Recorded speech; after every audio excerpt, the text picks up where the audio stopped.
lovely guest here today. This is Lauren. Caca. I love it. I'm here. That's perfect. Caca is that's a perfect one. Nate Hate 346. Hello. That is my friend Nate. Hi, Nate. Okay, see, I was thinking it was we have a good friend named Nate, and he gets a lot of hate, and I was thinking someone had made a troll account for him, and I'm like, nah, we'll just roll with it. That is totally fine. Well, y'all, I am super excited to be here today with Lauren Keller, or Link. Their pronouns are they, them, she, and her, and they're a media psychology PhD student. Her focus is on video games, especially the positive social and emotional outcomes from playing games, which we've talked about a lot here on the show. They're also an advocate of the death positive movement and seeks to reduce stigma around talking about death and dying, which I am so excited to get into tonight. Aside from gathering copious student debt, it's true. Link spends their free time co-hosting podcasts on the Geek Therapy Network and has recently dipped their toes into making video essays. So if you guys haven't followed Chicken Dinosaur on Twitter yet, I'm going to post some links right here. I'm going to hit you right up front with some links. So this is, that's how you spell Chicken Dinosaur right there. And then the Geek Therapy Radio and the Headshots podcast can be found right here. And then this is also which we've talked about Geek Therapy before, but here's their Twitch channel, just in case you're not following them already, which I think everyone here probably is. And if you go to that Twitch link, Geek Therapy has a link to their Discord too. So I am super excited to be talking about death positivity. And first of all, thank you so much for agreeing to be here. Well, thank you for having me. I'm so excited. Yeah, absolutely. So I actually met you in the Geek Therapy Discord, and I am always nervous to reach out to people in Discord. I don't want to feel super stalker-y and be like, I saw you. Will you please come on the show? But I'm really glad this worked out. Yeah, I was really stoked you sent me that message, and I'm just like, I'm in. Yeah. I'm in. I never know what kind of response I'm going to get from people. Either no response or like, I don't know. No, I don't think so. or a super excited response. So I'm very glad to have you here. And first question off the bat. Oh, you know what? I got to open the queue first. So sorry. While I am opening this queue, could you just kind of explain to us why you do what you do and sort of what interests you in mental health and how you got into this field? Yeah, sure. I am currently a media psychology PhD student, so mostly I do studenting. Like it? Studenting. I came via psychology as my background. I got my BA in psychology, and I was working on a project for some class for that, and I was complaining about how I couldn't find any like positive research on video games. And then my friend was like, well, why don't you do that? And I was like, oh shit, okay. I guess that's what I'm going to do. And so then I started applying to PhD programs with the intent of doing video game research. And in that course, somewhere along the line, I ran into Caitlin Doty's YouTube channel, Ask a Mortician, and she introduced me to the idea of death positivity, and I watched all her videos, and then I read all her books, and then I was just like, oh my God, I love this thing so much. I think it's really important, and I want people to talk about it. And I feel the same way about video games. I think they're important, and I want people to talk about it. And so I've just sort of smashed them together. I like it. Yeah, we've talked quite a bit about the kind of supportive aspect of video games, and especially in the face of all of these, media sound bites of, oh, video games cause all these shootings and everything. And it's like, okay, but how is that limited to only the US? Like, where are your facts? And so it's been nice to get from people some of the facts around how video games and tabletop games and all of those things can actually support your mental health and your emotional, mental well-being. So that's I am really glad that you combine the two, because death positivity is something that also I think it was Patrick O'Connor was the first one to bring it up on here and kind of touch on death positivity. And he was talking about in the aspect of sort of the positive psychology. And then he mentioned it in conjunction a little bit with that. And we didn't really get into it. So I'm excited to get into that a little bit more today with you. So. Oh, yeah. Yeah. All right. You could almost tie it. This time, this question almost never gets actually tied to anything. And it only came up because our very first mental health professional guest that we had on here brought up her love of certain true crime stories and serial killers and those kinds of things. And so since then, I've asked almost every guest that I've had on here the same question. And that question is, even though it sounds unrelated, and I don't have the leaderboard yet, I'm so sorry, but do you have a favorite serial killer? It's tough to say favorites, but I did ponder this question for a while, and I sort of narrowed it down to either H.H. Holmes or Albert Fish. Those are the two that I'm just like, when you're up really late and you're like, I can't wait to fall asleep. Here I am. And then that one little thought comes up and you're like, actually, I'm going to stay awake forever. I'm never going to sleep again. Those are the two. Those are the two that do that for me. Yeah, those are definitely the kinds of questions. Fish actually came up last time too. So that's interesting that he's gotten kind of a second vote there. Hey, Dr. D, how are you doing?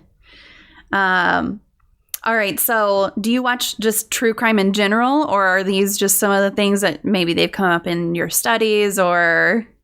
It's more just a personal interest. I listen to, several true crime podcasts, and I'll watch, documentaries from time to time. I love the horror genre in general, so I tend to hang out more in the fictional side, but true crime it scratches that itch for me too. So yeah. Do you have a favorite true crime podcast? 2 in a row. I know, Byron. I know.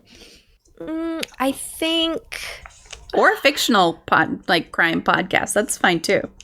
I think I like Wine and Crime a lot. I think that one's really funny. It's 3 Minnesotan women get drunk while covering true crime stories on various themes, and they're very like best friends, and it's fun and funny, and they do a really good job of being like, hey, we are not laughing at the murder part. We are laughing at this other stuff.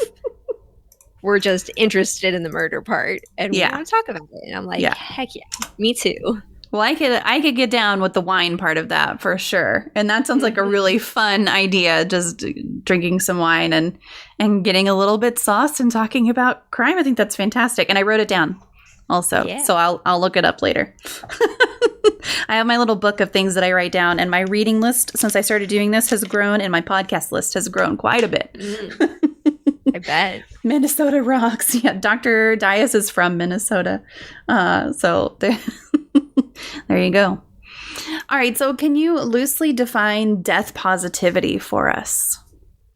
So what I usually use as my go-to explanation is death positivity is just like sex positivity. It's this movement that's main purpose is to educate people on death and to destigmatize talking about death and dying. And the point is, like sex education, is a lot of people feel really uncomfortable around talking about it, and it gets stigmatized and it becomes taboo to talk about it, and people get confused and, uncomfortable asking to have that confusion straightened out. And so the idea being, if we make it more socially acceptable to talk about these things, then it's, we understand it better and it's less scary to us. Mm-hmm. Yeah, I think that's a really good, comparison. I mean, because we've talked very briefly about kids and not necessarily sex positivity with younger kids, but just kind of being open to talking about that as a parent and as your kids are growing up. So yeah, it's not necessarily positivity in the idea of being like, yeah, death is the coolest, or everybody should be having sex all the time. It's more like, instead of treating it like something scary and bad that we shouldn't talk about it, we shouldn't think about it, don't bring it up around grandma. Oh God. It's like, no, it's normal, and it's a part of everybody's life at some point. I mean, even people who don't have sex were probably made from sex. So at least adjacently, sex and death are a part of every human's existence. So we should feel comfortable to talk about it. Yeah, absolutely. Well, and, there's some people hear death positivity and immediately think that you're promoting suicide. And it's like, that's not what this is. Yeah, not at all. Not at all. Not even close. Dr. D said one of my favorite jobs was a hospice social worker. Always seems odd to say that. I loved it. So very rewarding. That's interesting, because I had someone else say today on Twitter that they worked in palliative care, and that it was really common to talk about death in this kind of open manner in palliative care, which makes sense, right? Because that's, that's kind of on the path there for some people. And it's like, okay, but why can't we bring it even out of that? Like, my grandfather is currently in hospice and dying. Like, that's where he is right now. And he's a retired funeral home director and mortician.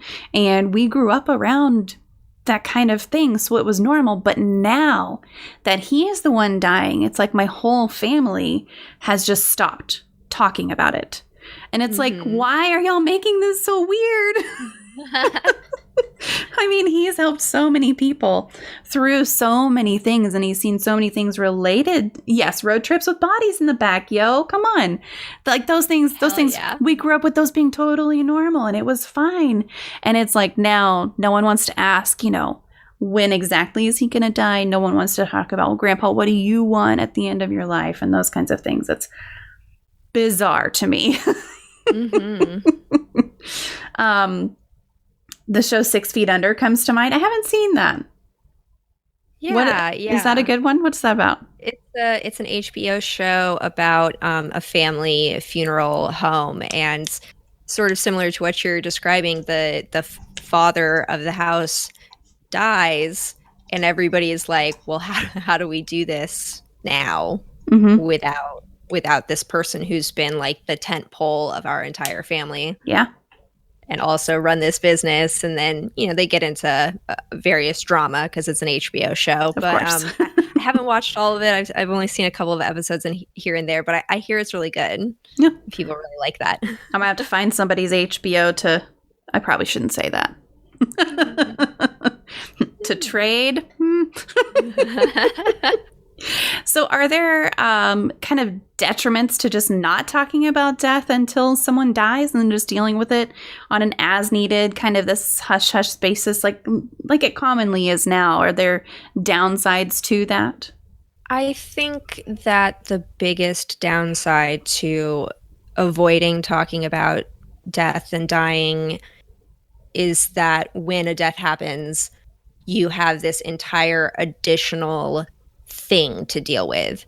When you're dealing with a loss, like, that's hard. You're sad, you're angry. Maybe it's somebody who's died after a long sickness, so maybe you feel like joyful that they're finally done, and all of these emotions, and having all of that stuff and needing to support your family and give emotional support to other people who are impacted by this loss.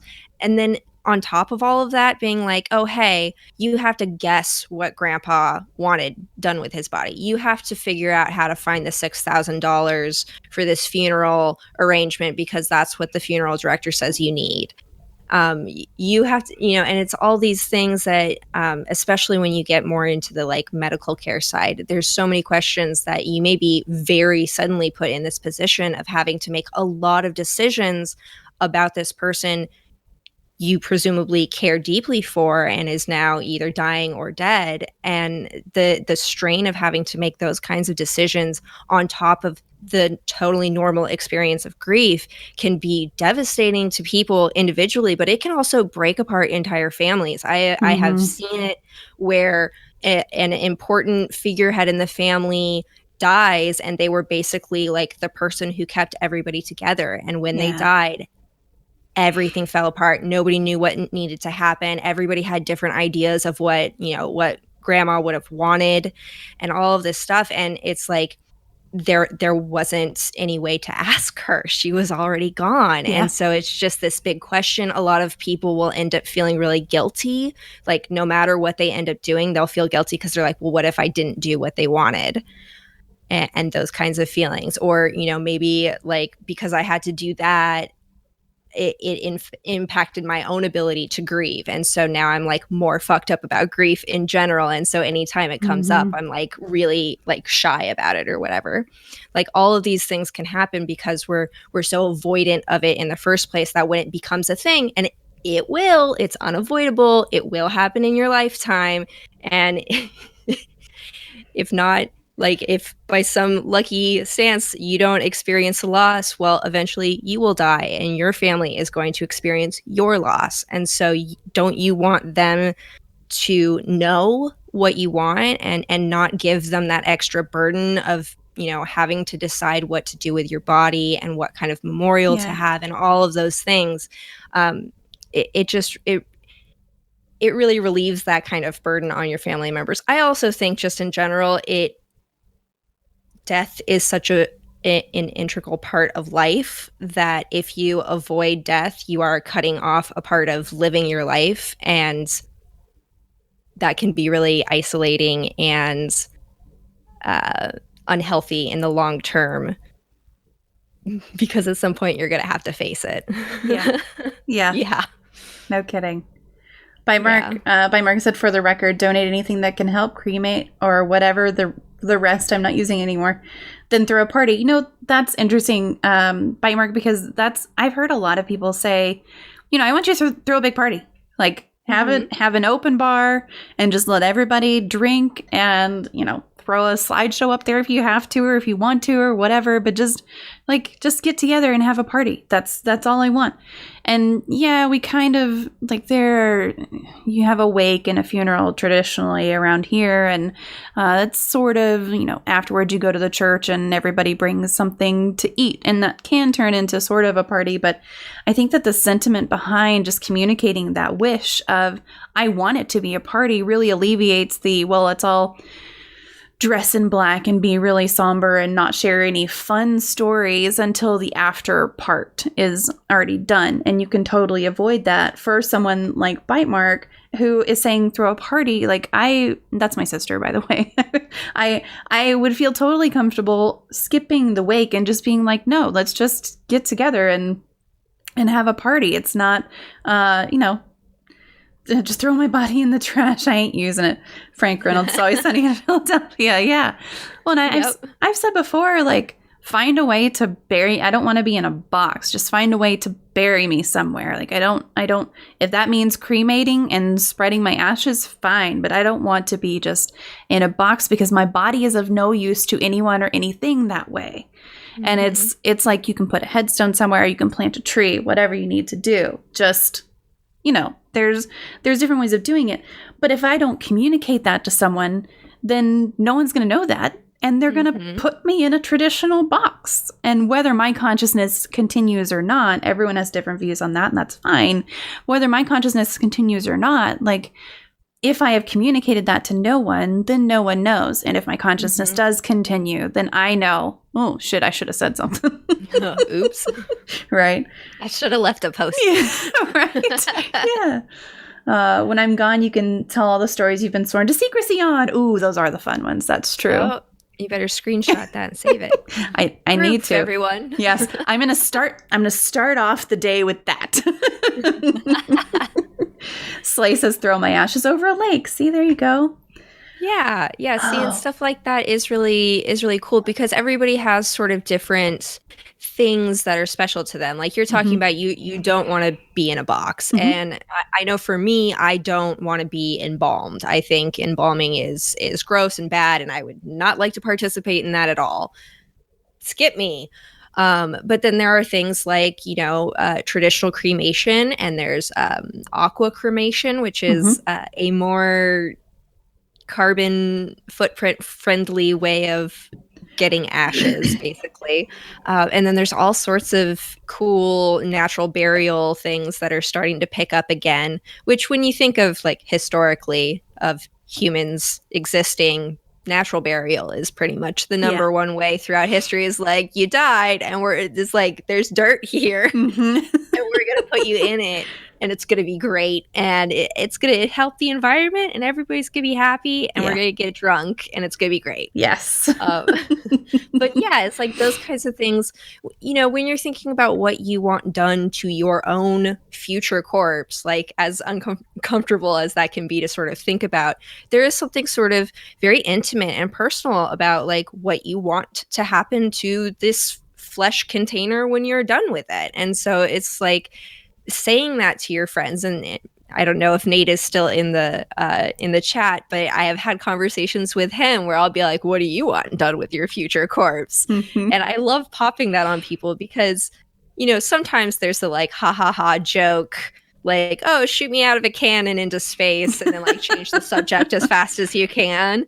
But sometimes you get like really thoughtful responses from people, and you really get insight to what sorts of things they value. And that can be really, really nice and intimate between people to have that kind of conversation. And also, if you're telling people who conceivably might have control over your future corpse, it's nice for them to know exactly what you want done, and they can respect those wishes and feel close to you in that way, that they got to do the thing that you wanted to be done.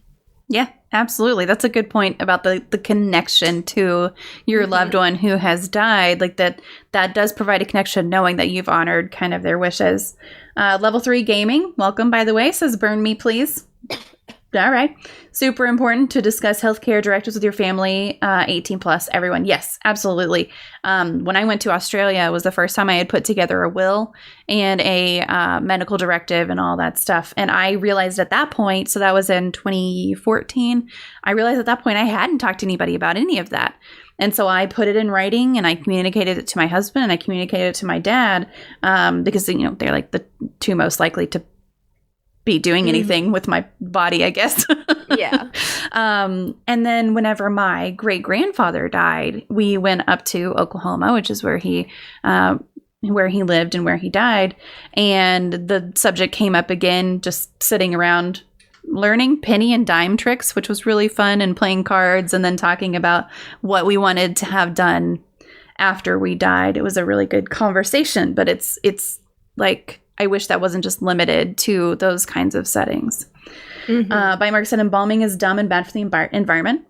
Dr. D said, the plant your ashes in a tree thing, totally cool. Oh, yes. Yes. I love that. Very cool. I'm also a big fan of the mushroom shroud, where they make either a suit or just a traditional shroud, and they line the fabric with various mushroom spores. And it's like just the right blend where it decomposes your body very quickly. So you become like super rich nutrients, delicious dirt almost immediately, like in 3 or 4 weeks. It's really cool. They also, I ended up looking it up because I thought it was so neat, but they also sell pet I'm gonna look it up. So you can get a little mushroom shroud for your pet. And that's really cool. I think that's really cool. Yeah. We have a dog. Kind of stuff. We have a dog buried in the backyard, and after we buried her, about a foot away from where we buried her, we planted a peach tree. So we've got a peach tree right there. That.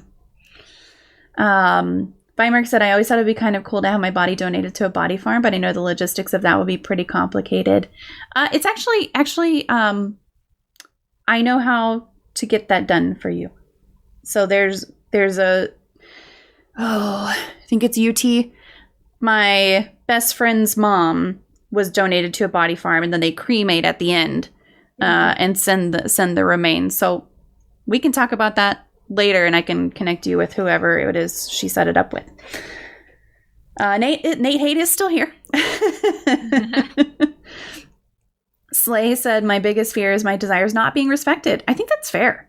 I mean, that's totally fair. And I'm sure that your loved ones want to make sure that they're respecting your wishes too. Yes. I mean, hopefully.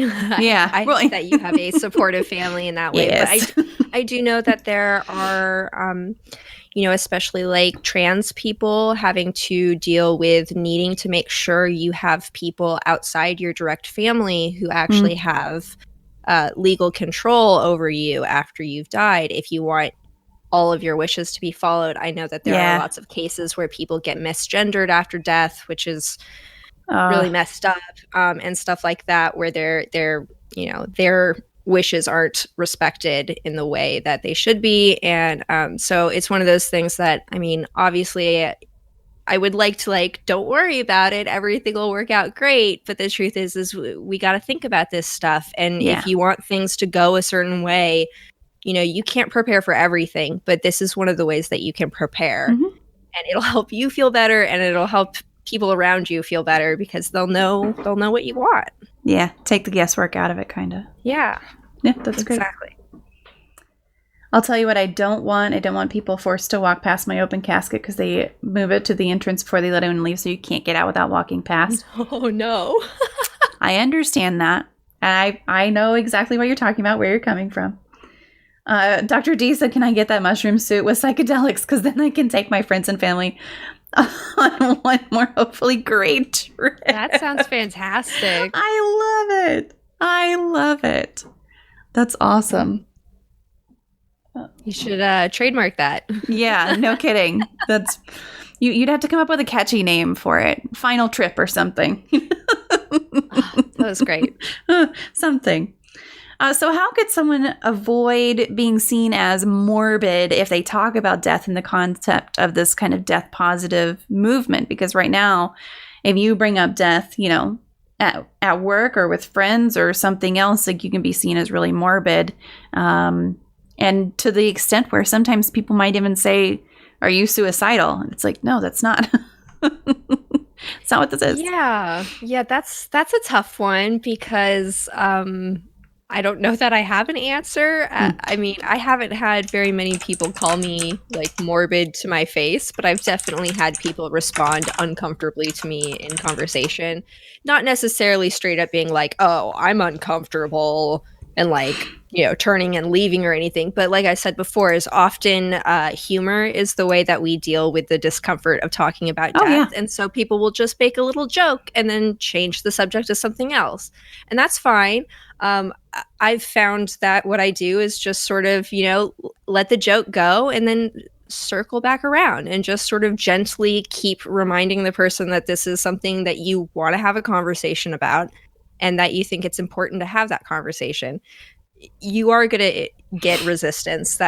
You'll probably experience resistance yourself. I mean, I've had conversations with people where you'll get into this is the kind of stuff I want done with my body, but then you sort of don't totally dip down your toes into in the case of brain death, I need you to make sure that they donate all of my organs, or I don't want to be put on a feeding tube ever, so I need you to know that. It's oh, well, I'm not going to get that specific. I'm just gonna avoid it a little bit. And it's that's the totally normal resistance that everybody experiences all the time talking about uncomfortable stuff. And I think sort of the main point is be compassionate to yourself and be compassionate to other people who are experiencing that sort of resistance. But remember, it's important and it's something that and that's what you can actually just say. I've said that before to my grandmother when trying to talk about end of life stuff that she wants done, is I can see that you're sort of uncomfortable right now, so we can talk about something else, but I want you to know that this is important to me and I'm going to bring it up again sometime soon. And just or when you're comfortable, if you would bring it up with me, that would be really important. And sort of leaving it where it's I'm not going to be pushy about it because, I value your comfort and I don't want you to be upset. But I also think that this is important enough. We kind of need to wade through that discomfort anyways. and I want to do that with you. And like I said before, that's one of those things where it's like, it's uncomfortable, but there is something very warm and intimate about having that kind of vulnerable conversation with somebody, about being like, hey, I never, ever, ever, ever want to think about my mortality, but I'm going to just open up my like nightmare heart hole and show you like, hey, here's my mortality fear. I would like to share it with you. And then they're like, oh, here's mine. It's nice. And then it's beautiful. I love that visual. My heart mortality hole. I think that's great. So do you think that people are more afraid of death or of grief? I think it's hard to separate out the two. And the main reason that is I think people, humans in general, have a really, really, really hard time conceptualizing their own death. Mm-hmm. Because how everything we experience throughout our whole life, everything that makes up what we are and who we know ourselves to be, is through our perceptions and interactions with the world. So how do we conceive of non-existence? And the typical go-to is like, well, what was it like before you were a baby? You don't remember anything, and you didn't care then, right? So it's fine. This is just the other side of that. But, you know, obviously we care a lot more because we are now. I am. And so we fear death because that unknown, typical fears also include, the pain of dying, leaving behind loved ones or unfinished business, things that you wanted to get done. There's all sorts of typical fears associated with death. But I think that grief is always tied up into that because we can't really conceive of our own. And so it's always going to be sort of reflected onto other people because that's the one we can experience. We have experienced the loss of other people from our lives, whether that's literally through death or somebody moved away or you just lost their phone number or whatever. It's like we have at least a little bit of a through line to reference there. But with ourselves, it's like, I don't really know how to imagine not existing here in my body, but that's what's going to happen. So yeah. So yeah, I think it's probably pretty personal to the individual person, whether they're more afraid of their own death or if they're more afraid of losing other people through death. But I think that it's a pretty universal fear. Everybody's sort of afraid of not being and also losing the people we love. But I also kind of feel like that is how we make meaning in our lives, is that there is, it isn't infinite. It's brief, and that makes it special. Yeah, if there wasn't an end point, I mean, how is anything you do, how can you make anything you do impactful if there's no end point that because that's kind of a motivation, right? I'm going to die eventually. I need to do what I can, whatever your goals are, do what I can to make the world a better place, or, do what I can to make as much money as, whatever your personal goals are before you die. Like, that's kind of the piece that the death is what motivates you to get it done now, instead of being like, I've got 1,000 years. It's fine. I'll get it done eventually. No. Yeah. Holding out for immortal robot body. Look, you have to invent the immortal robot body before you die. That's the goal. Get it done. Chip, chop, chip. There's a lot of people who want a robot body. Yep. So how does grief kind of intersect with death positivity? And can death positivity support that grief and healing in some way? Do you feel like it lessens grief or ties in with it somehow? I think it definitely supports grieving. I'm going to dive into some personal stuff right here. I just experienced a very close and longtime friend of mine who is my age just died a couple of weeks ago, and I'm very close with her family, and it's been really tough. But I almost immediately realized I've been working on reading a lot of death studies research in preparation for my dissertation. I'm doing a lot of research stuff right now. So I had checked out 6 books from the library that were all various angles of death and dying. And I literally just finished all of them when I found out that she had died. And I was like, well, I didn't expect to be using this information so soon, but gosh, I really am. And I think that sort of ties into the main idea of educating and destigmatizing. I felt less overwhelmed because I had educated myself on what was happening and what the following steps were and what was normal for people to experience after a loss. And I felt more able to share all of those feelings that I was going through with other people and be open and hold space for other people to share their feelings with me, because I'd already been practicing those kinds of thoughts and feelings in my mind through my research. And so I think that sort of works the same way as in looking at death positivity, the idea of sort of incorporating death a little bit more into your everyday life, something that you talk about with your family, your kids, your parents, your neighbors, your close friends, their kids, that kind of stuff, and just making it a normal conversation that happens. Then when somebody does die, everybody feels a little bit less scared and a little bit less like, I'm completely 100% overwhelmed. I have no idea what to do. Right. How can I possibly go on? Or what am I supposed to even do? I don't know. And instead there can be like, look, that's normal. It's normal to feel that way.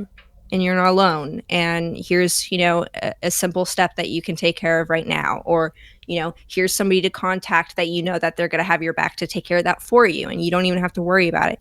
But you wouldn't know any of that stuff if you didn't have those kind of conversations before. Yeah. I think that's all that is very true. Slay said, one of my many personal pre-death goals, interest fund that basically generates enough money to pay for a lot of the things my children will need in life. That's, same. Definitely. Yeah. Sniper. Oh, that's the other Nate. Hi, other Nate. That's the other Nate. I feel the problem with death is it is something we don't understand, and the problem is we all fear what we don't understand. Yeah. Yes. Oh, yeah. Big time. Big time. And Alex has a question. He says, can't death motivation work both ways? The logic, if I focus on the things I need before I die, then I have to come to terms with my mortality, and I don't feel like thinking about that today, maybe tomorrow, but then really winds up being never. That's a good question. So it's kind of, can death motivation work both ways? If you're super afraid of talking about it, you kind of avoid acting on anything related to it, rather than understanding the knowledge that you are going to die and being motivated by that, having that be the end cap, and you're a little bit of your motivator there. I think so here's the thing. I consider myself a death positive person. I am scared of dying. Like that doesn't go away. I'm afraid of the physical process of dying, though I guess the physical process of death doesn't bother me as much because I won't be there. But the dying part is terrifying to think about, and I'm heartbroken to think about how my friends and family would react to my loss if it was sudden, or if I got seriously terminally ill over time. Like that stuff, I'm not afraid of those things anymore. I just feel like the fear is to a point where I can have it and have it be a part of who I am as a person, and not be something that keeps me from living my life. It makes me more appreciative of every minute that I get, because I've accepted that even though it's scary, end is coming. And so what I get now, what I get to experience, the people I get to come in contact with, the people I get to talk to, like right now is like, that is such a wonderful, absurd, magical thing. And I feel more grateful in my everyday life because of that. And I think that even if you are an extremely, extremely resistant person to talking about death at all, thinking about death, you don't want to watch scary movies, you don't want to watch anything violent on TV, you're just completely like, I don't want to do that. That's totally understandable, and it's totally normal too. But I still think, just adding just a little sprinkle of a little bit more death and dying and grief conversation will help reduce that fear a little bit, will help you not necessarily feel less afraid, but less alone in your fear. Because I guarantee you, if you open up to somebody about being like, hey, I'm kind of scared about this thing and I don't ever really like thinking about it, but it kind of pops up in back of my head and I kind of just wanted to say it to you, and people will respond generally pretty well to that stuff. And you'll find a lot of people being like, oh my God, me too. I have just never been able to talk about it to anybody. Now I have you, and we could talk about this thing. Ah. Yeah. Yeah. Fee, there are two Nates. There's Link's friend is Nate Hate 346, and then there's Sniper. Not related to each other. I don't think they know each other. Maybe they do. Who knows? Maybe all Nates know each other. Yeah, maybe that is where that came from. A Nate network. You're actually registered to it at birth. Bite Mark's question is: does your hair match your mic on purpose, or is it a happy accident? It's a happy accident. My hair's actually, it's like a faded red, and then this is more of a hot pink. But I'll say it's on purpose. I don't know if you can tell, I'm wearing my skull. I love your skull sweater. Yes, it's awesome. I was like, this morning, I'm like, I'm going to wear my skull sweater for the stream. It's perfect. I love it. It's awesome. On theme. Mm-hmm. Just a little sprinkle of death. Yes, Nateception. I was literally typing, do all Nates know each other? That's perfect. That's perfect. Alex says, seems kind of like the fear of flying. Just because you accept it and become more comfortable with flying doesn't mean you do not have a healthy fear of it, but keeping it in front of you can assist with curbing its negative impact on your life. Absolutely. Yeah. Yeah. Mm-hmm. Yeah. Like very similar to, oh gosh, I'm totally blanking on the word. In phobia therapy, where they increase your interaction exposure with therapy. Thank you. Oh gosh, exposure therapy. It's very similar to that. Yeah. Very, theoretical idea of the more that you expose yourself to it, the less upsetting it becomes. There's actually research that supports that.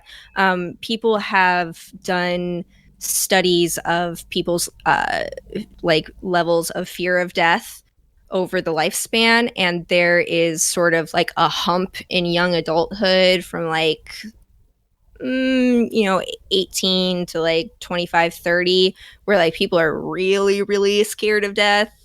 And then it sort of dips down the older you get. And there were a couple of different theories of why that was. But I think a big part of it is literally just by the time that you're, 80, you have, experienced way more people, dying. You've seen twice as many movies and read 14 times as many books where characters die and all of that stuff. So it's literally just you've been exposed to death so much that you become a little bit more like, well, I'm not afraid of it, but I accept that it's coming for me. And then you have another spoonful of pudding. What a great day. I wonder if Game of Thrones makes people less afraid of death with all the death in that. Or more, I don't know. Yeah. One of the two. It's pretty violent ones. Yeah. I'm less afraid of death, but I'm more afraid of ice zombies. Uh-oh. Yeah, for sure. It's funny that you mentioned zombies, because that legitimately is one of the reasons I don't want my body to be in a box. Like if I come back as a zombie and I'm already decomposed, then whatever. But if I come back as a zombie and I'm in a box, I'm not going to be a happy zombie. Not a fan. By Merck said, I'm wearing my Bones Coffee Electric Unicorn shirt today, and a lady this morning complimented me on it because I like the horses and it's a little spooky. Yes. Perfect. Fiona said, yo, I fly all the time and I'm still terrified of it, but human brains are great at compartmentalizing. Yeah, absolutely.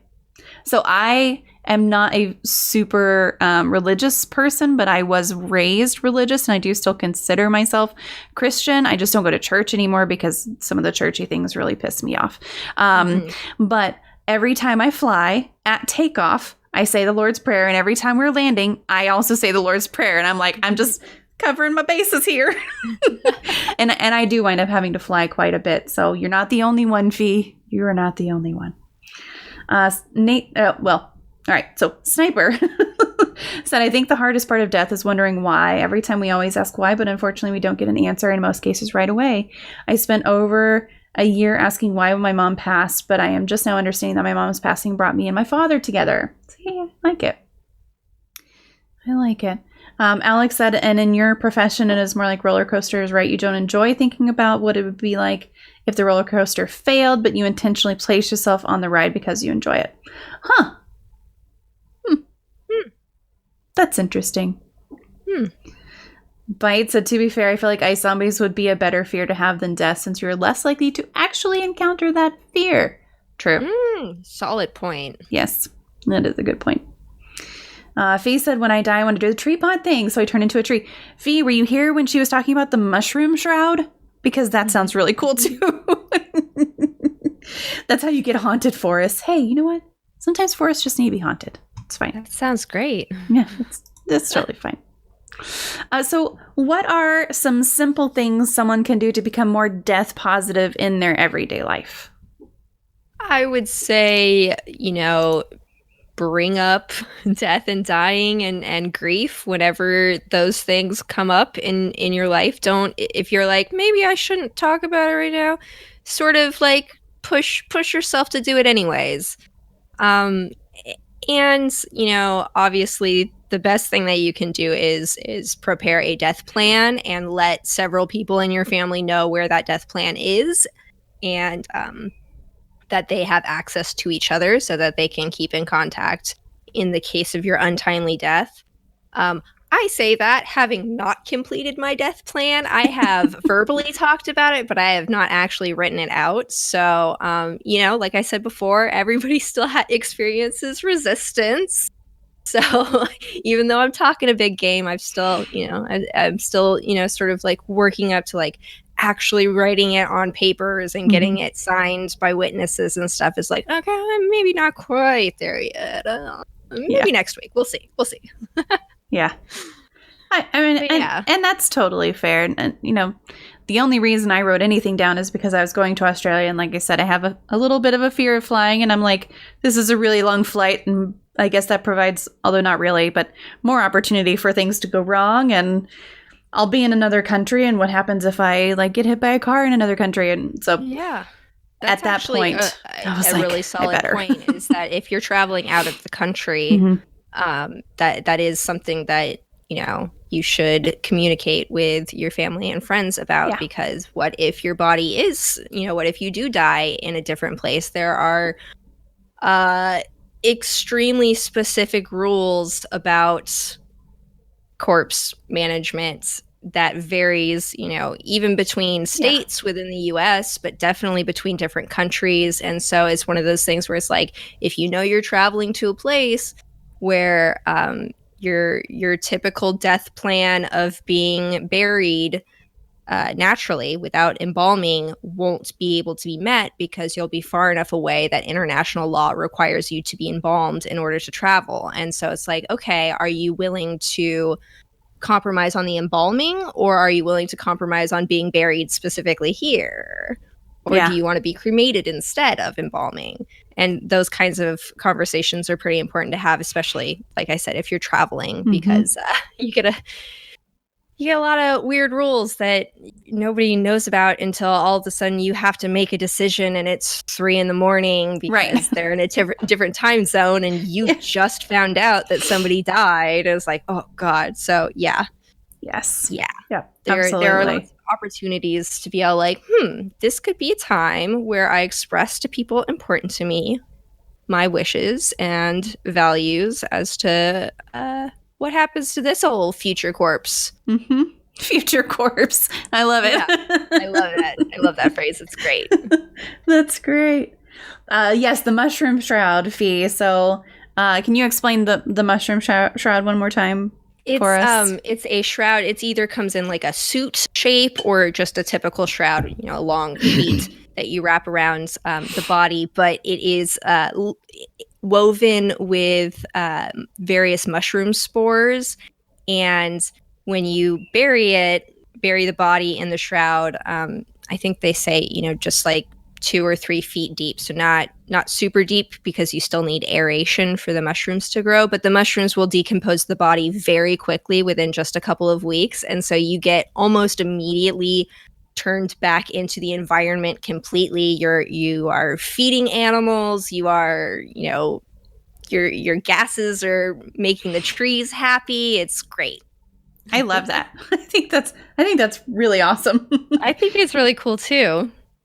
Instead of Shroud of Turin, it'd be the Shroud of Dr. T. Awesome. I would want my death tree to be out somewhere that's like not significant, because I wouldn't want people to feel tied to a place, because that's where Fiona's tree is. We can't leave. Okay. All right. I wouldn't want someone to feel tied to a house because my tree's in the backyard. That's fair. That's fair. If they want to move away and live their lives. Yeah. Yes, but everything in Australia does want to kill you. That's true. That is true. There was a shirt that one of the actors wore in Critical Role. Oh, okay. She's going to find that. Fee said, I want to be cut in half so my body can become mushrooms and the other half can become a tree. I love it. I feel like that could work. Oh, it was the We Are All Eventual Ghosts shirt.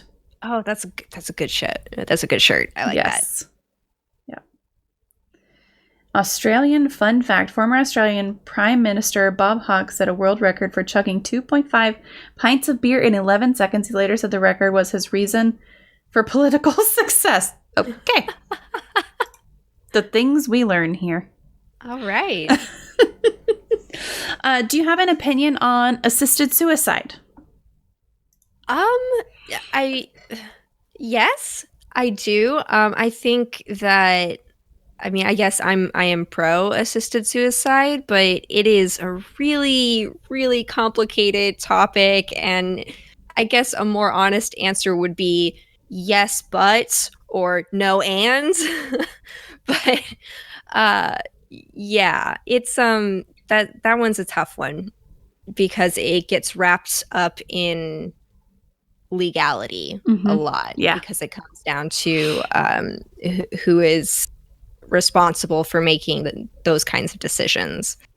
I know in my own case, if I were to become terminally ill and I knew that my quality of life was just going to deteriorate and there weren't any treatments that would both, give me more time and, maintain at least an acceptable level quality of life, I wouldn't want to be asleep all the time. I wouldn't want to be, needing constant pain medication. Because that's not, for me, that doesn't fit my values as a meaningful life, as to what would fit my description of quality of life. And so I know for me in that instance, I would want the option to choose, medically assisted suicide. But I also know that it's really ethically gray. You get people who will absolutely misuse that power, and anything that involves laws is there's always going to be a weird loophole that you didn't realize existed until 15 years later when technology has changed the way things work. And yeah, so that's a tough question. But my own personal feeling is I believe that, people should have control over their own bodies. So I think that should be true through the entire lifespan, up to and including death. Yeah. I feel like that's a fair assessment. Sorry, Yo-Yo, earlier they knocked a candle off the mantle, so I'm trying to keep her from getting up onto the And I just saw her. I saw her in my camera over here, and I'm like, whoa, whoa, whoa. Hey. Don't get up there. Yeah, I feel like, oh, right. I feel like, oh, we have some treats for kitties. Okay, hang on. Yes. I feel like assisted suicide is definitely a particularly polarizing topic. Mm-hmm. There we go. I feel like that's kind of a polarizing topic, and it probably depends on, for a lot of people, I think that it might depend on their life stage, what their opinion is on that. Yeah, that's always going to be true. It's what have you experienced? What have you seen in your own life? What have you seen on the media you've consumed? And then that, forms your own opinions and value sets based on that stuff. So everybody's going to be a little bit different on their, emotional reaction to that, because it is an emotionally charged subject. Yeah. So, yeah. Most definitely. Frost, you missed the fight. It's already over. It was a draw. We have a running joke that on those little promo images that I make, it looks like a fighter kind of thing where it's, me in one corner and the other person in the other corner. But I've been here this whole time. Don't lie to me. I'm sorry. Oops. My bad. So if you could wave a magic wand of some sort and eliminate one common opinion or misconception or theory surrounding death, what would it be? I would say the misconception I would magic wand away would be that it is not okay to talk to kids about death. And my reasoning for that is because there is a lot of research that shows, particularly with children, if you are straightforward and frank with them about death and dying, they absorb it pretty well.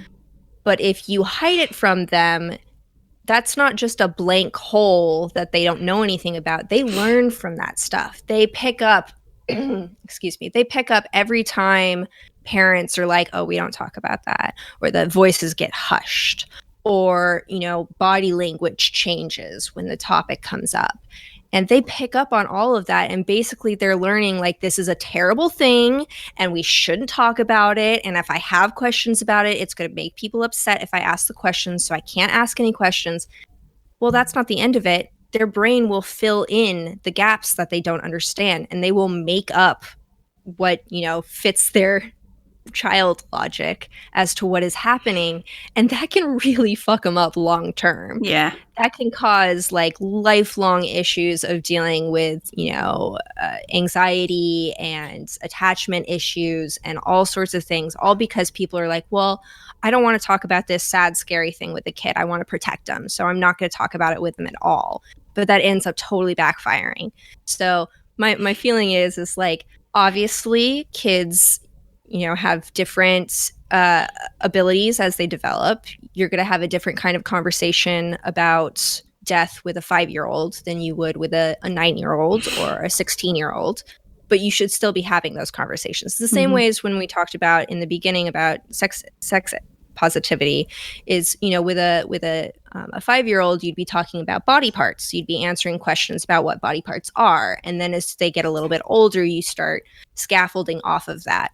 And so it's the same idea with death, is you want to start, it's sort of age appropriate developmental brackets. When they're, 4, 5, 6 is when most kids start to pick up on it being a thing that happens. And then by the time they're like 9, 10 is when they sort of really start to grasp what death is. They grasp that it's something that happens to everybody. It's something that can't be avoided. It's something that can have a cause, like people getting ill or an accident. It's not just something that happens like any moment of the day, which like little kids will totally believe. Right.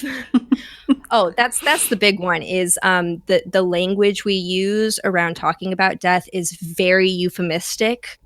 And with adults, that's fine. But with kids, they do not get it. And so when you say something like, oh, grandpa's taking a long nap, and you mean grandpa's dead, that kid's going to be like, okay, one, grandpa's not dead, so why won't he come to my birthday party? I'm really upset that he's not here. You told me he was napping. Or two, they're going to be like, oh my God, if I nap, will I die? Mm-hmm. Right. Please tell me, please, I'm never napping again. And then you have a kid who's like, oh, I'm never sleeping again. And you're like, oh, what have I done? So that's one of those big things is one, just in general, talking about it so your kid feels comfortable about, bringing questions to you in general. They may not really care when you bring it up, but you want to sort of start that dialogue because when they do have questions about it, you want them to feel safe coming to you and like that it's okay to have those questions and not that they should be ashamed of them. But also, being aware of when, as part of your own personal resistance to talking about death and dying and grief and your emotions and stuff, using euphemisms can backfire. So sometimes it's like taking a beat and being like, hey, it's really hard for me to talk about this, but this is what I'm feeling, and explaining to a kid. And a lot of times they pick up on stuff way easier than we give them credit for a lot of the time. That's very true. Just look at all of the words that my 5-year-old, or now he's 6, my 6-year-old has learned that I didn't even think he heard. They're always listening. They are always listening. Oh my gosh. Yeah. So Fee's question is, what do you think about talking to people who are closer to death, like old people, sick people, about their own deaths? So that one's a tough one because it can be really upsetting and invasive for some people. I know that some people will respond to that by being like, oh my God, you want me to die right now? Why would you even bring that up? And it's like, no, that's not what I meant. But I think it's pretty dependent on the person who you're talking to. It'll be dependent on their own beliefs about death and dying, their own, spirituality or religiousness, how much emotional support they have from their family and community. You're going to get different sort of responses depending on the person. I know, talking to my own grandmother after my grandfather passed away, and I was talking to her, and like I'd said before, is like sometimes she's sort of resistant and she'll crack a joke and change the subject, but I found with her the in to actually getting the conversation going was like, when Papa, my grandfather, when he died, you were there. And I know that you knew what he wanted to happen, and you knew what he needed, and you were there. But when you die, you're not going to be there to tell me what to do. And so I need you to tell me now, because otherwise I'm going to be really, really scared that I'm going to mess it up and I'm going to let you down. And so it would help me feel better if you would talk about this thing, parentheses, that you're clearly avoiding. Like, come on. But you don't have to say that part. Just sort of frame it that way, where it's like, hey, look, and you can even say that sort of thing. It's like, I don't really know how to bring this up. I'm afraid it's going to make you uncomfortable, but it's really important to me that we have this conversation. Yeah. And, leave them space to be like, no. But, if you can be, gently pushy about it and being like, it's really important to me that I know what you want, because I really love you and I really care about you and I don't want to let you down. And I'm afraid that I will if you don't tell me. So I need you to tell me. Yeah. And just being open in that way, I think really helps people be all like, well, gosh, this is morbid. I don't want to talk about my own death, but you look sad, so I guess I'll do it for you.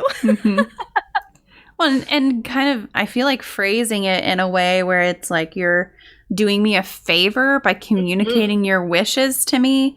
I think that a lot of people, especially grandparents, would be more receptive to talking about it than, it's like, you can't just say, all right, Grandma, what do you want to have happen when you die? But if you say, Grandma, I want to know what you want to have happen so that I can not feel like I've messed something up and not done what you wanted because I didn't know what you wanted, I think that they're probably more receptive to it that way. Yeah, I've also found if you if you come in with like, hey, here's what I want to happen to my corpse, what about you? Sometimes that's just sort of surprising enough that people will actually genuinely answer it. I love it. Little trickery there. It's perfect. Sort of surprise them enough to be like, well, gosh, I guess I would want to be cremated. And you're like, I got you. Cremated. Okay, writing it down. Yeah. Well, and it is kind of important to write it down too, right? If you're having these conversations, because I know I've had this conversation with my dad more than once, and I didn't write it down, and I can't remember what he said. and I've had it a couple times.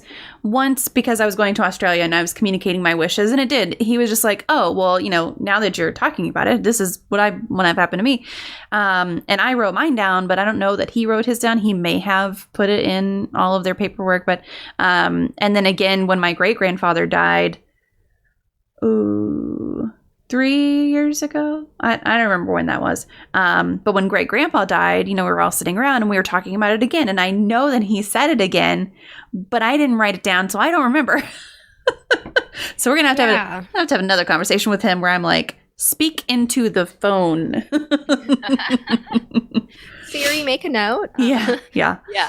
Yeah, that's definitely a really, really good point, is writing it down, because verbal communication, obviously our memories are not perfect, but also, it's kind of uncomfortable. Maybe our brains are sort of protecting us by being like, we're not going to remember that. We're just going to forget that conversation and leave it alone into the depths with you.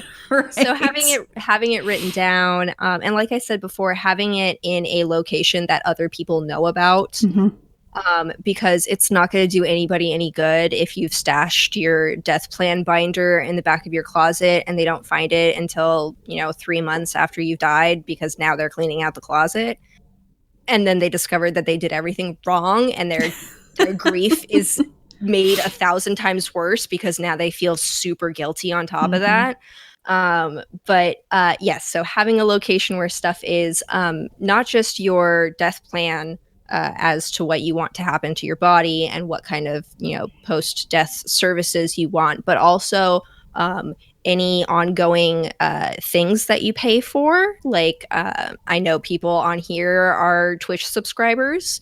Those have like monthly they incur payments monthly. So having a list of things that you are paying for so people can track that down and cancel them. Having a list of passwords so people can get into your accounts. That's something with my friend Hannah that we're struggling with. We don't have the password to her laptop, so we can't get in and access a lot of her writing and stuff, which we want access to.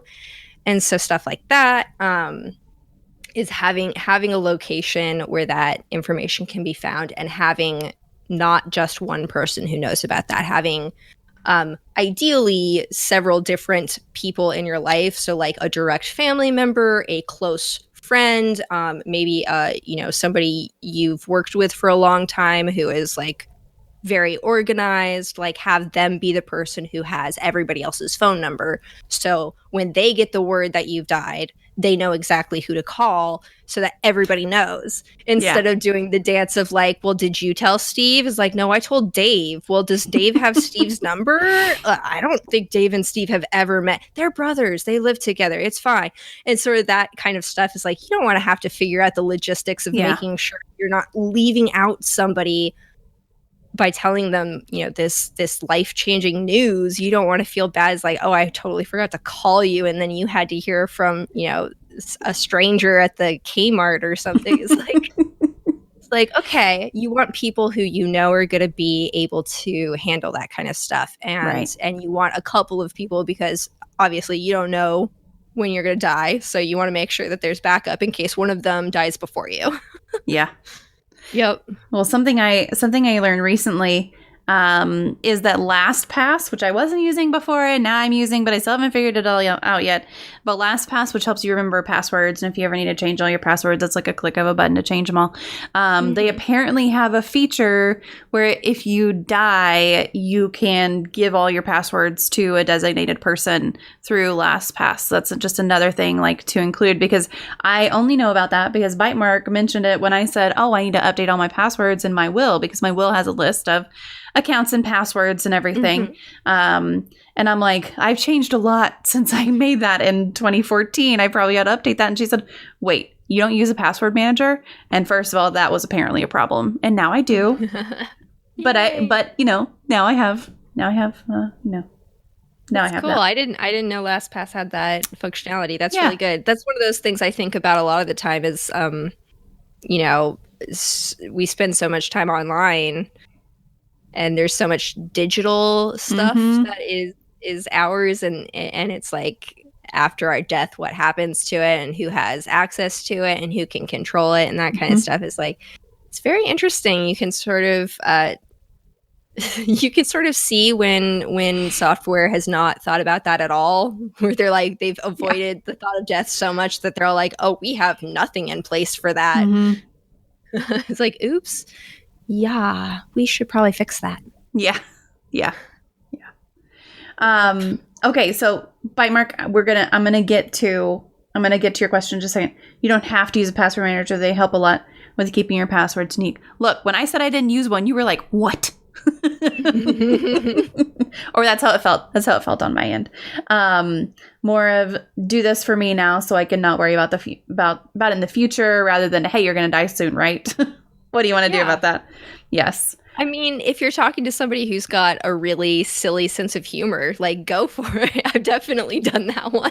Yeah. But yeah, if I assume you know who you're talking to, and you've probably got a fairly good idea of how to angle the conversation in a way that doesn't make them too uncomfortable. But like I said before, the easiest thing to do is really frame it in the way it's like, this isn't about you. This is about me and me wanting to reduce my anxiety in the future.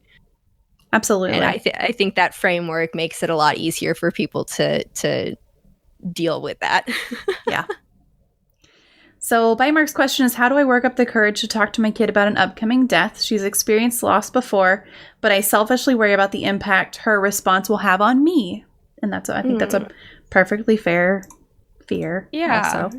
Yeah, that is very normal because it's an emotional thing. And when you're a parent, you are not only responsible for your own emotional well-being, you're responsible for your kids too. And so that is very complicated. How old is your daughter?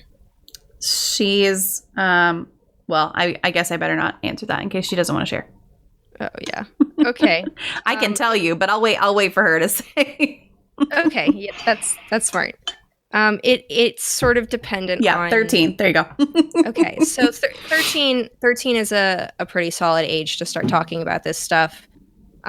They have the cognitive ability to sort of grasp death as a concept. But it is really tough to talk about that stuff, especially to your kid, especially when you know it's going to hurt them and you don't want to hurt them, and it hurts you to see them hurt. But I think being honest about it that way will help strengthen your relationship to your child. It'll help them feel like they can trust you more because you're not hiding things from them, even from a mission, that you're being straight up like, hey, I'm not okay. And being honest in that way, I know from being a kid, is really meaningful to have somebody who you care about and protects you, have them being open and honest with you in that way. It can be a little scary to see your parent cry. I know everybody has that, like, that's not right. You're not supposed to do, I'm the crier. And then you make me feel better. What is going on here?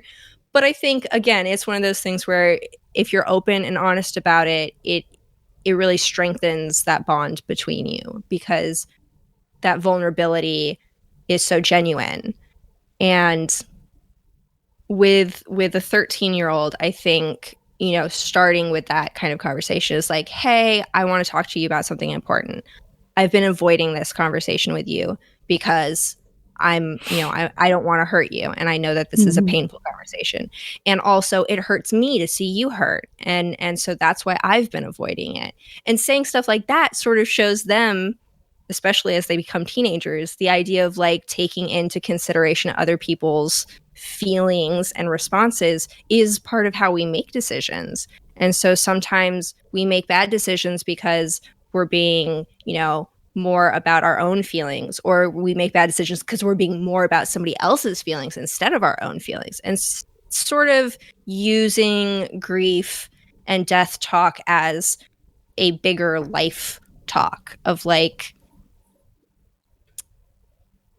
we like to avoid the sad stuff and the scary stuff and the stuff that we don't have answers for. And that's part of life. And that's not something you're ever really going to grow out of. I know there's something about like when you're a teenager and looking up to your parents and you're like, they know, they've got it all together, until you're an older teen and you're like, wow, you don't know anything at all. Right. But there is that ongoing relationship of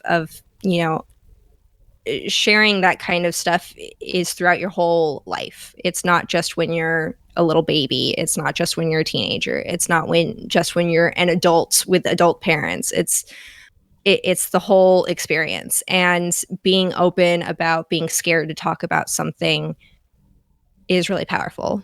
And I think in this case, wanting to be open about like, I'm trying to figure out if it's a better idea to avoid it until the death happens and then we'll deal with it then, or if I should try and prepare you for it because maybe that'll help you feel better. And that's something that you can ask. You can ask your daughter that. Is that something, do you feel safer when you have time to prepare, when you have time to ask questions? Or would you prefer to not think about it until it's time and then we can talk about it?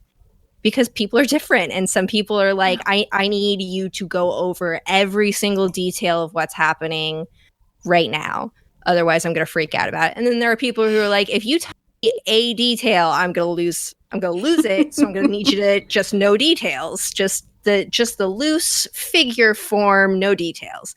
And being aware of the kind of person you're talking to and sort of shifting your message to fit your audience, so to speak.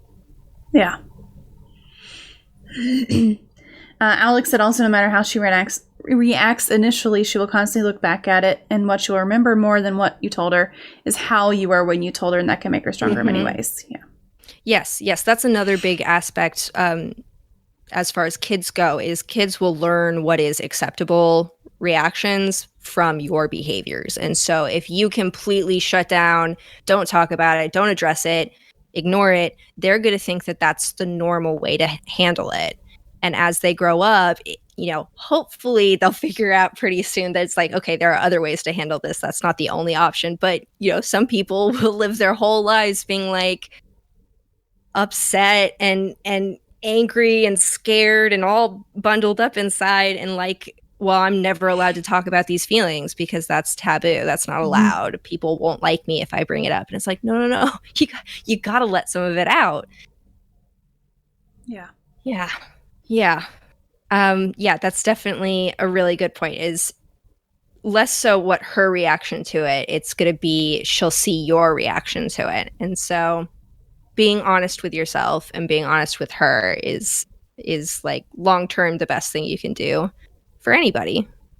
And I don't feel like you're saying, be strong on the outside kind of thing. Like, I think it's okay to still show that vulnerability, and you should absolutely show that. I mean, I would, hey, this is hard for me to have this conversation because I'm uncomfortable and scared and sad about it. But I think it's important enough. I'm going to do it anyways. Yeah. And just being like, or what I have found particularly comforting in my own grief recently is a lot of times when there's a death, people are afraid of saying the wrong thing, and so they don't say anything, and that ends up being way worse. And so having people come up to me and hear the news or whatever and saying, gosh, I really don't know what to say, I'm so sorry, actually made me feel so much better. Because what do you say? What do you say to a sudden surprising death? What do you say to a long drawn out illness death? It's like, it's terrible. Death is heartbreaking and loss, and the only way we get through it is with each other and supporting each other and feeling less alone and afraid. And so being open about that feeling of being like, look, I'm scared to have this conversation. I've got like weird grumble guts going on right now. Please don't laugh. But if you could just like, I want to do it. This is important to me. Let's have this conversation. And I think that people really respond well to that. Yeah. Yeah. With the previous loss, we had no warning. So that was pretty much decided for us. This one, cancer's worst. Cancer is the worst. Mm-hmm. Yes. Watching someone die is hard. It is. It really is. It's hard, especially, you know, with a loved one who you've been really close with growing up and everything. Like, it's really hard. Strength is not a shell. Strength is more often being able to share vulnerabilities. Absolutely. Yes. Yeah, Dr. D, fuck cancer. Absolutely. Fuck cancer. Yeah, it's bullshit. Yeah, I think that's really true. Is there is a lot of strength in being vulnerable, in being like, I don't have all the answers, but I'm still here and I still want to be here with you. And I still, you know, like we can be confused and scared and unknown together, at least. Yeah. Mama's vulnerability is that she has trouble saying vulnerabilities, so I'm going to make her read it again. Rude. Also, I like that the captioner let me say fuck cancer, but then it bleeped out bullshit. Like, it's got fun. The B and all the stars, but saying fuck cancer. Maybe captioner feels the same way.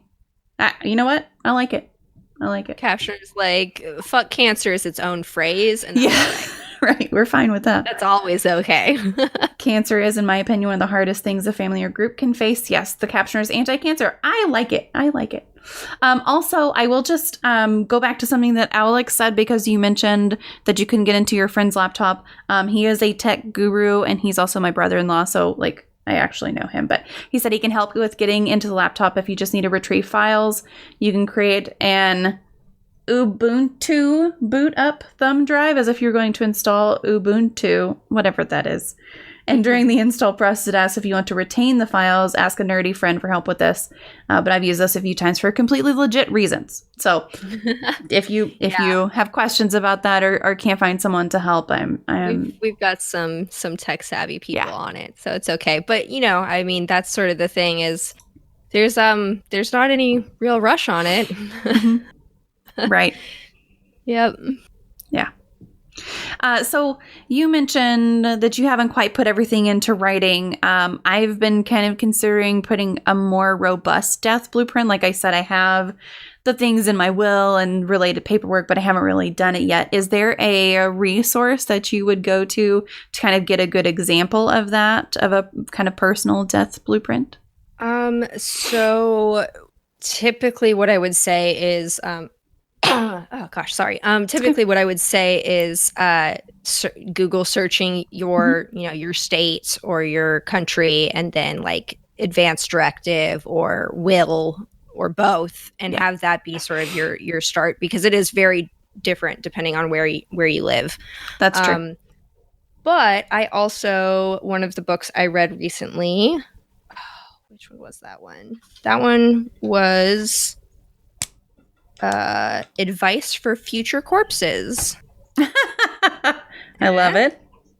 It's by Sally Tisdale, Tisdale, and she has a whole index in the back of the book that goes over, like, you know, not every possible thing you might want on your death blueprint, but you know, the very basics, the medical side, which is the advanced directive, and then the will side is what you want done with your stuff afterwards. But then it has spaces for, you know, what kind of memorials you want. It has like a line section for like, what music do you want to be played as they lower your coffin into the ground, or you know, what Spotify playlist do you want us to play during your memorial service and stuff like that. It can get really specific, but that's a pretty good resource right there. But yeah, like I said, I've been sort of not totally on top of it yet. So maybe that's something that you and I could do together. We can be accountability buddies. I would love that. On doing our death blueprints. I would love that. That would be great. Let's do that. Oh, she has the pen out. Yes. I mean, I've already written down. So I'm up to 4 things so far from today, but I have pages and pages of things that I've written down to figure out later. Accountability buddies. There you go. The state you should fear Mama most is when she opens Microsoft Excel. Look, I love my spreadsheets, okay? I don't know. Yeah. I don't know what you want from me. Anything but Sarah McLachlan's Angel. Look, I'm going to cry just talking about that because it makes me think of the puppies. The puppies. and all of those save for $1 a day. You can save, and they show all the emaciated dogs and cats that you can imagine, and it's just so sad. It's too sad. So sad. Okay, so Alex's question is, do you have someone that you talk to about tough times you go through? And if so, why? Oh my God. Seriously? I can't speak. All right. Do you have someone you talk to about tough times you go through? And if so, why are they the ones you lean on? And what do you expect from them in that role for those that have been voluntold for that role? That's it. I like the voluntold piece. Nice. Yeah. So I have a handful of friends that are really good emotional support people. And I also go to therapy. I have a professional person whose job is to just hold my bullshit while I sift through it. And I think I would say the biggest trait that I look for in somebody to be emotionally vulnerable with during tough times is people who, one, are open and honest about their own vulnerabilities, that it's a reciprocal kind of thing. And also that, how do I want to phrase this?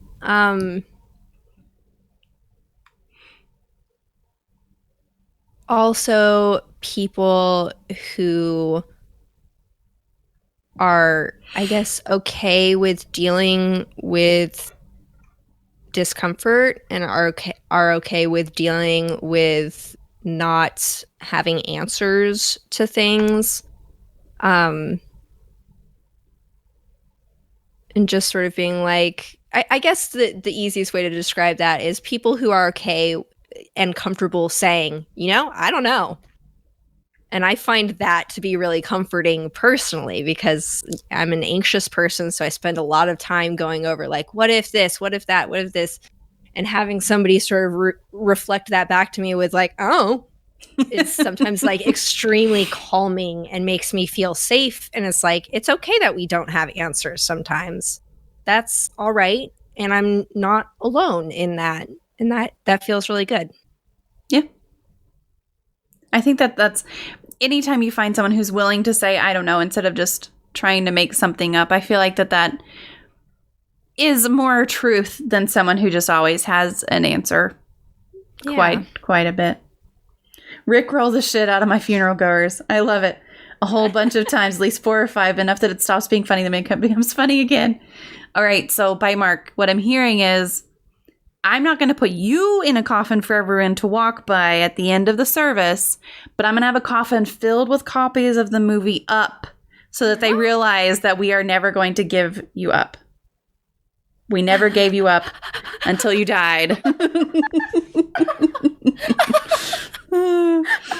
Or the requirement to get into your funeral is a copy of Up. You have to give and then we're never going to give it back. Oh my gosh. That's great. I like listening. Fiona says, I like listening to you talk when you're thinking about how to say what you want to say, because I do the same thing and it makes me feel validated. That's perfect. Oh, yay. So could you Could you share some tips to prepare for end of life and death? Are there basics everyone should have covered regardless of age or health? I would say covering the very basics would be, getting people that you would want to be in charge of those kinds of decisions and tell them that. Um, and then, decide ideally what you would like, best death case scenario, everything is perfect, all of your wishes come true. Explain that to somebody. Write it down somewhere so that there is a reference point. You might not get everything that you want. They might not get everything that they want, but that's a starting point, which helps reduce fear for people. So at least there's something that I can direct to.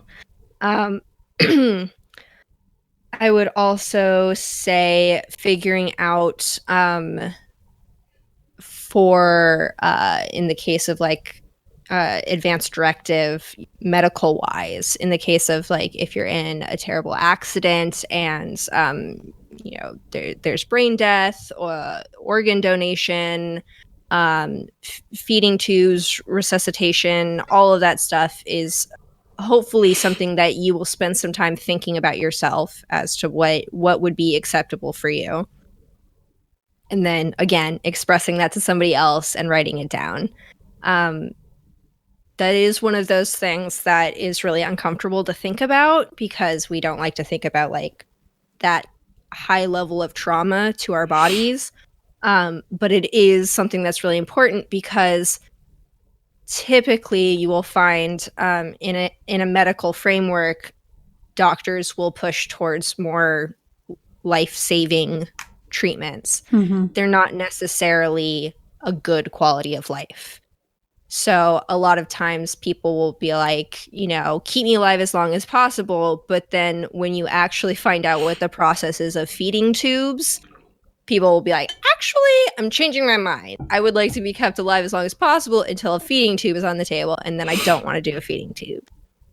It's uncomfortable to think about that kind of stuff. But that is the sort of nitty gritty stuff that somebody will have to be making quick decisions on that's doesn't have as much time to sort of think and ponder and decide Right. like, okay, well, what do I think that you would value in this case so I can make your wishes be fulfilled? Is like, you have 15 minutes right now to decide if we're pulling this plug or not, make a decision. And it's like, oh, okay. So in that case, having something that people already know or know where to find the answer to is really, really important. Like we mentioned before, the idea of like if you are traveling out of state or out of country, having a plan in that case of what ideally you would like done is a good thing to have. And then I guess what I touched on before again is like choosing people to choose your team, your future corpse team, and then make sure that they know each other or have each other's contact information, because that's one of those things like before is like you want to make sure that the people who need to know are told, because finding out later and in a uncomfortable or really jarring way, like in Starbucks line, is like, oh gosh, I'm so sorry for your loss. And you're like, what loss? And it's like, oh, you didn't hear that Terry died? And you're like, Terry? I love Terry. Yeah. And so like that kind of stuff is like making sure that, people know who to call and who needs to be like the reference point. It's like, okay, I know that you are very social. You've got everybody's numbers. You've got everybody's Facebook pages. That's going to be the thing I need you to be in charge of. This person's going to be in charge of medical decisions. But you two need to be in contact with each other so that you can communicate those things to all of the other people. And having those sort of connections set up beforehand. It doesn't need to be a full-on like, an exchange of cards, like you are the corpse bearer.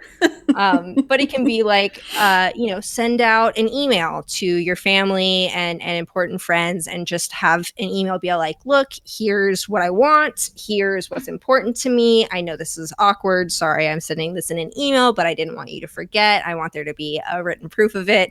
And here's a contact list of all of the people you might potentially need to contact. And here's a list of all of the, credit cards I have right now or whatever. And just have that in a whole email and just send it out to everybody. And then you don't even have to think about it anymore. Maybe they don't reply. They're just like, oh my God, why did you email me this again? I'm like, actually, it's really cool because then you can update it. You have like a running email chain of like, I changed my mind. They put out a new mushroom shroud and it's even sexier than the last one. So I'm updating to that one. Dr. D has the psychedelic mushroom shroud now. We're going to that one now. It's finally available. I'm changing my death plan. Yeah, exactly. So that kind of stuff. I think, it's something that we have to really sort of make ourselves do. But I do think it is valuable time spent preparing both emotionally inside to have those kinds of thoughts about, what you care about and what's important to you in the face of your inevitable mortality. But also it brings you closer to other people. It helps reduce their future anxiety of making sure your wishes are known. And all of that stuff. It's just, it is hard, but like many hard things, it is worth doing. Mm-hmm. Yeah, absolutely. And I would add to that, because when I sent my info to my dad when I was going to Australia, like I called him first. It's like, hey, I'm gonna send you my will and stuff. Not because like I have some sort of diagnosis that I haven't told you about. Yeah. But because I'm traveling. I'm just like in the subject, just like I'm not currently dying right now, other than the like philosophical way. Right. Come on. Like I feel like I have certain people that I could just email it to and they'd be like, all right, whatever. Cool. And then there's people like parents who probably should get a phone call first to say nothing is wrong, but I'm sending you an email. I'm just gonna send you an email. It's it's emotional, but it's important, and I just wanted to warn you. Yes. Not currently in some sort of active state of dying. Just FYI. Yes, by Mark, you're one of those. I would just send you an email and you'd be like, oh, all right, sure, whatever. Mushroom Shroud 2.0 now with psychoactive properties. Yes. Oh, yeah. I love it. Slay said, in the event of my death from unnatural causes, the theme song to Friends must be played. I need a good song for my natural death, though. Need to think on it. Well, there you go. Fee's an organ donor. Nice. Does California put that on your driver's license? Yes, Texas does. Yeah, you have to opt into it. It used to be opt out, and then they switched it to opt in, which I'm a little disappointed. But that's a whole nother story. Yeah, yeah. Slay said a good point on advanced directives is that your family might want to keep you alive as long as possible at great financial and emotional cost. You can make that decision for them and save them so much emotional pain. That's a personal choice. I mean, if you feel like they would go to financial emotional cost, and you want to prevent that, then definitely. Yeah, and I do want to point out that the laws regarding advanced directives and stuff like that are not, super straightforward. And so there are instances in which you can write on your advanced directive, I do not want to be resuscitated at all. But in case of an emergency, the normal procedure is to resuscitate. And so, there's nothing you can really do about that. Right. But the point is to have a general guideline that, all of the physicians can reference, that all of people who have legal power over you can reference. There's a reference point. It may not 100% happen the way we want it to, but I mean, it's life. Nothing does. Yeah. But it's good to have a plan. Even if it ends up not being the plan, it's good to have a little roadmap. Yeah. That's To me, that's like birth plans. Like, it's not going to go how you put it in your birth plan. It's fine. I mean, mine never did, but it's good to have it written down. It's good to have it accessible. It's good that your partner knows about it. It's good that whoever's going to be in the room with you knows about it. So you can do as much as possible to make it that way. As with death, like if you have a heart attack in Kmart and someone performs CPR when you didn't want to be resuscitated, they have no way of knowing that. However, if you go into the hospital after having a heart attack and you've communicated everything and then your heart stops, then the doctors can say, okay, well, the medical directive is not to resuscitate. There's always a chance that it won't work out the way that you want it to. Yep. And that's totally fair. Alex says, I have a button I have to push every 2 days. If I don't push it, then there's a large group of people that will receive a text message with instructions, which results in a marching band playing outside my funeral service the song This Too Shall Pass. Oh, that's great. Oh, that's good. Fee says, speaking of finding out about death, this year my grandpa died on my birthday, and I had a weird feeling for the whole day, so I didn't answer any of my mom's calls or voicemails, and my boyfriend told me at the end of the day, and it was weird, but it ended up being better that way. Yeah. Yeah, she definitely has that kind of demeanor, Fee, for sure. Full response to the email, K. You better put an O before that K. That is one of the, there had better be an O. Okay. Is not that hard. K, period.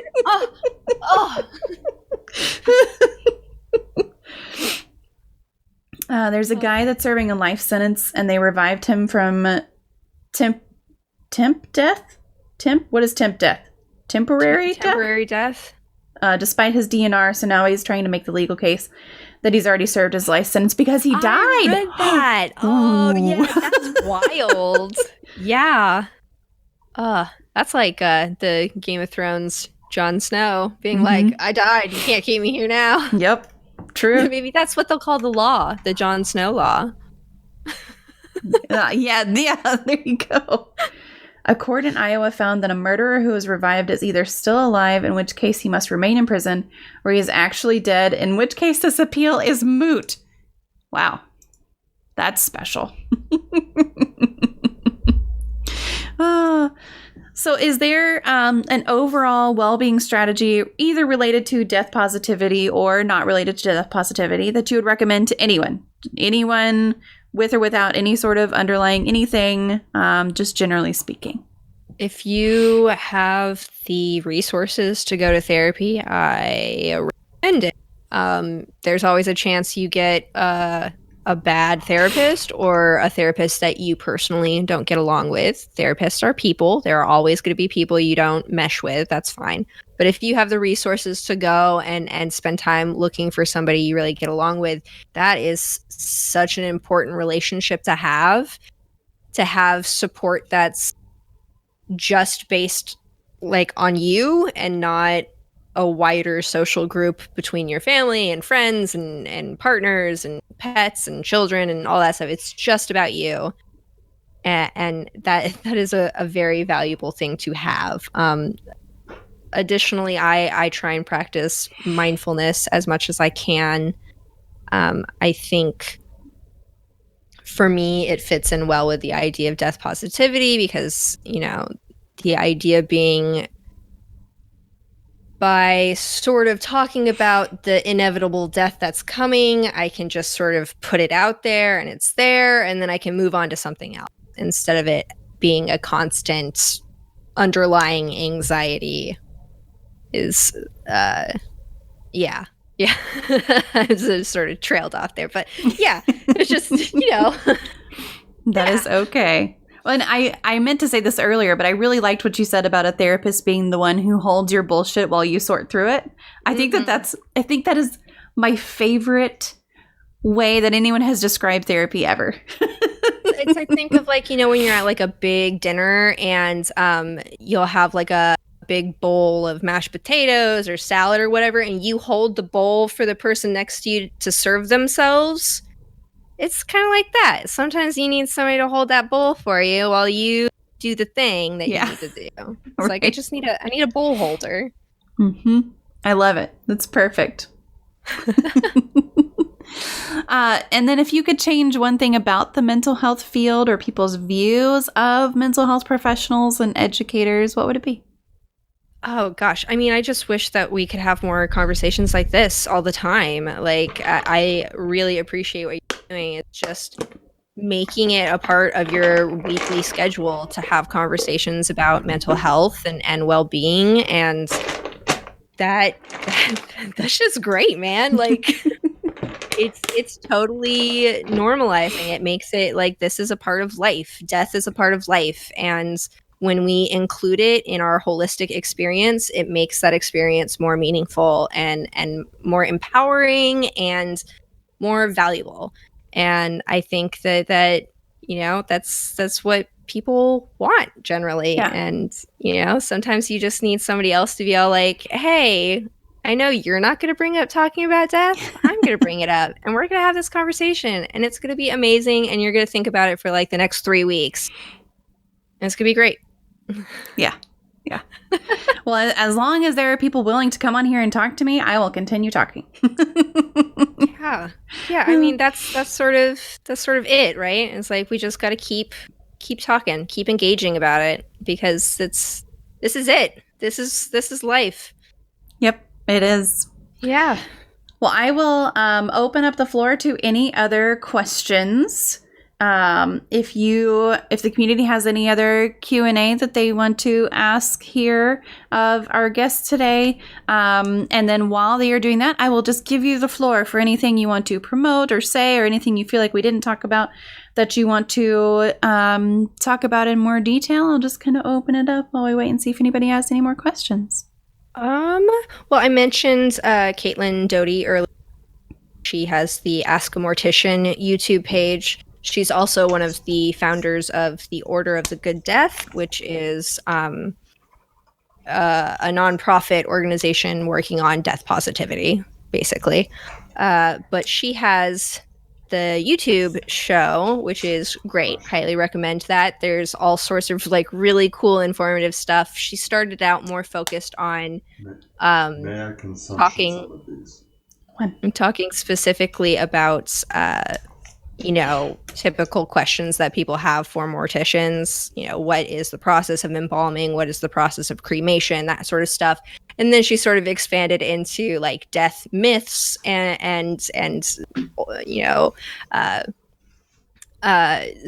tall tales that have spread throughout time. And then more recently, she's done a lot of cool like history of famous corpses. And those are really cute. She does like little short videos. They're usually about 5 minutes long. They're really fun. I recommend those. But she has 3 books out that I really love. The first one is called Smoke Gets in Your Eyes and Other Tales from the Crematory. Yeah. Crematory.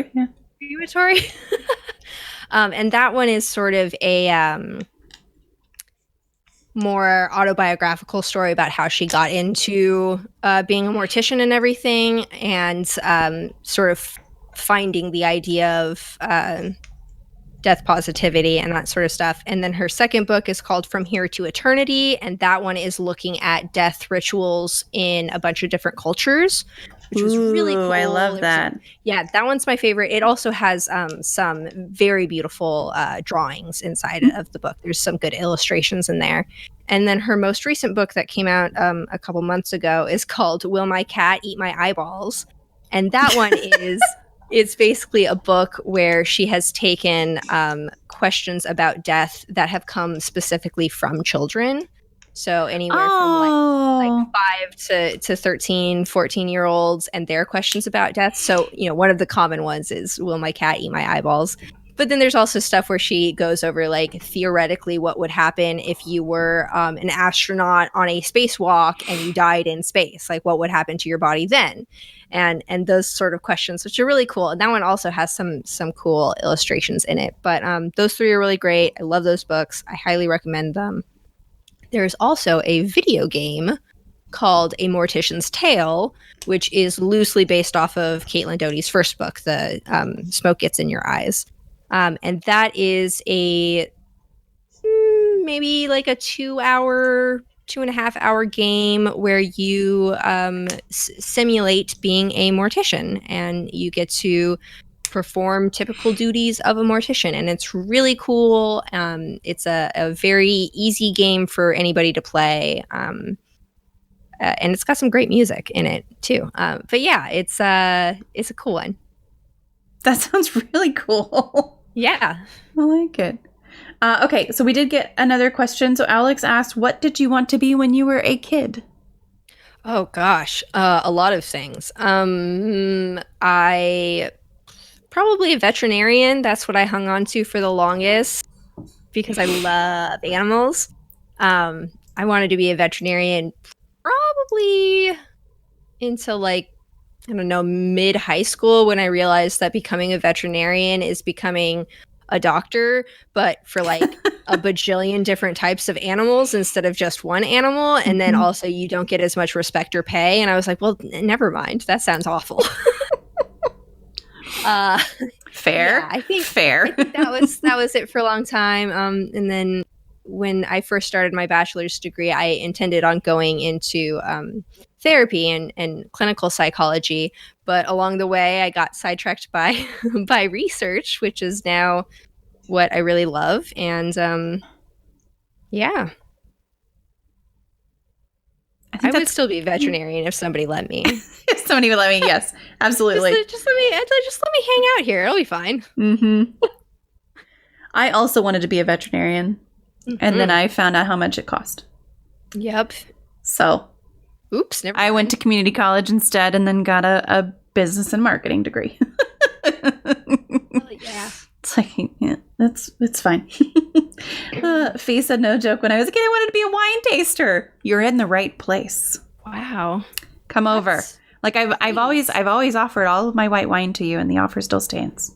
Come over and you can have the white wine. By Mark said, I thought about being a vet or doctor when I was young, but I decided I couldn't be a vet because I would feel awful if I lost a patient, and I couldn't be a doctor because then I would have to deal with too many people. Yep. Yep. True. Frost, I want to be a MommaFoxFire when I grow up. Don't do it. Oh. It's too complicated.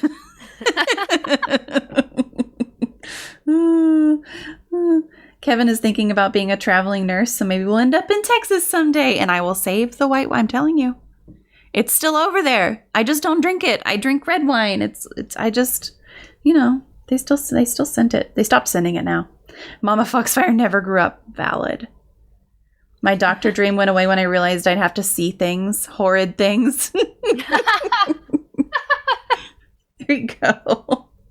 Well, thank you so much for being here and for being willing to talk about death positivity and being willing to take questions and answers. I know that you've definitely opened my eyes to a lot of different things that I wrote down a whole page of things here to go and look into later. And I am happy to be your accountability buddy for a death blueprint. So I'm looking forward to putting that together. I need to revisit anyway and kind of put some more thought to that, especially with the invention of a mushroom shroud since 2014. Like, that wasn't a thing back then, and I love it.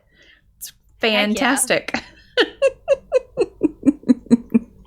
But thank you for being here. I appreciate it very much. Yeah, thank you so much for having me. This has been an absolute blast. You are lovely to chat with, and your community asks really fun questions, and I had a really great time doing this. Yep, absolutely. By Mark said this was really informative and fun. Yes, accountability is accountability is copyrighted. TM. Okay, got it. I got it. Mama needs to be buried in a vineyard.